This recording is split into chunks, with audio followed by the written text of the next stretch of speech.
ভাইয়ের কপালে দিলাম ফোঁটা, জমের দুয়ারে পড়লো কাঁটা। ধর্মের ঊর্ধ্বে ভালোবাসার বাঁধন। মুসলিম দাদার কপালে ভাইফোঁটা দিলেন বোন। ভাইফোঁটা মানে শুধু একটি লোকাচার নয়, এটি ভাই বোনের নিঃস্বার্থ ভালোবাসা, যেখানে স্নেহের এক অটুট বন্ধন। আর সেই ভালোবাসার টানে যখন ধর্মের সমস্ত ভেদাভেদ মুছে যায়, তখন সেই মুহূর্তটি হয়ে ওঠে আরও বেশি পবিত্র, আরও বেশি অর্থবহ। ঠিক তেমনই এক মন ভালো করে দেওয়া ছবি দেখা গেল পুরুলিয়া জেলার রঘুনাথপুর শহরে, যেখানে এক স্নেহময়ী বোন তার মুসলিম দাদার কপালে তুলে দিলেন মঙ্গল কামনার ফোঁটা। ঘি, চন্দন আর দইয়ের ফোঁটাই যেন লেখা হলো সম্প্রীতির নতুন মন্ত্র। মন্ত্রোচ্চারণ হলো সেই চিরায়িত ছন্দের, ভাইয়ের কপালে দিলাম ফোঁটা, জমের দুয়ারে পড়ল কাঁটা। এই ফোঁটা শুধু দীর্ঘায়ু বা মঙ্গলের কামনা নয়, এটি যুগ যুগ ধরে চলে আসা বাঙালি সংস্কৃতির এক অমূল্য বার্তা। ধর্ম যার যার, উৎসব সবার। ভাইফোঁটা প্রমাণ করে মানুষের সম্পর্কের কাছে ধর্ম, জাত বা সম্প্রদায় কোনো বাধা হতে পারে না। বোনের কোড়ে আঙুলের স্পর্শে দাদার কপালে যে তিলক আঁকা হলো, তা আসলে দুটি হৃদয়ের মিলন, যা ভালোবাসার রঙে রাঙিয়ে দিল গোটা উৎসবকে। এ দৃশ্য বলে দেয় মানবিকতা আর ভালোবাসা চিরকালই সমস্ত আনুষ্ঠানিকতার ঊর্ধ্বে। এই সম্প্রীতির ছবি আমাদের সমাজকে আরো সুন্দর, আরো সহনশীল করে তুলুক, এই কামনা রইল।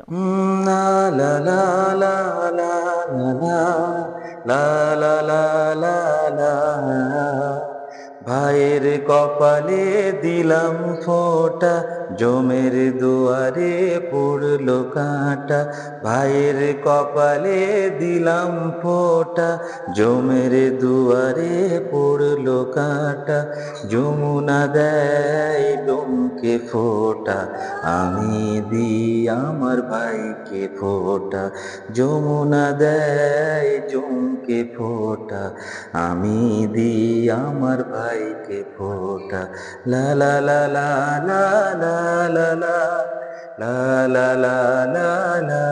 দেখুন, ভাইফোঁটা আমি চাইবো যে যেমন এবারে দিলাম, হ্যাঁ, সেরকম সারা জীবন যতদিন মানে বেঁচে থাকবো ততদিন যাতে দিতে পারি।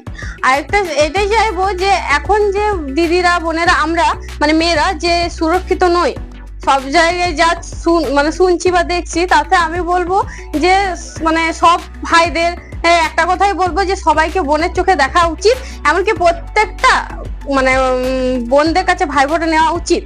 হ্যাঁ, আমি তো এখানে সব ভাইদিকে তো ফোঁটা দিতে পারছি না, যাদেরকে পাচ্ছি তাদের দেওয়া হয়েছে। অবশ্য আমার মানে অতটা সম্ভব না সবাইকে দেওয়ার মতো, তাই ফোনে সবাইকে দিচ্ছি। হ্যাঁ, শুভ ভাইফোঁটা।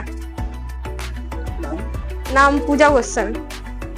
ভাইফোঁটা অবশ্যই আপনি দেখলেন যে দিদি বা বোন আমাকে দিল, প্রত্যেক বছরই দেয়, এই বছরও দিয়েছি, রঘুনাথপুর শহরে পূজা বোন।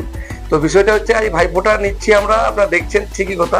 এই ভাইফোঁটা এক সময় সত্যি কিন্তু ভাইফোঁটা মানে বোনেরা ভাইদের উপর ফোঁটা দিতেন এবং সুরক্ষিত থাকতেন। এখন কিন্তু মনে হচ্ছে এটা রিচার্জের মতো হয়ে গিয়েছে। যেমন আমরা ফোন রিচার্জ করি 3 মাস মানে পর বা 1 মাস পর রিচার্জ না করলে যেমন ফোন চলবে না, তেমনি এমনটাই হয়ে গেছে যে ভাইরা কিন্তু বোনেরা কিন্তু ভাইদের কপালে ফোঁটা না দিলে ভাইরা রিচার্জ হবে না। মানে যা পরিস্থিতি, আপনারা সোশ্যাল মিডিয়া বিভিন্ন খবরে বিভিন্ন দেখেছেন যে আজকে দিদিরা বোনরা ভাইদের কাছে সুরক্ষিত নয়।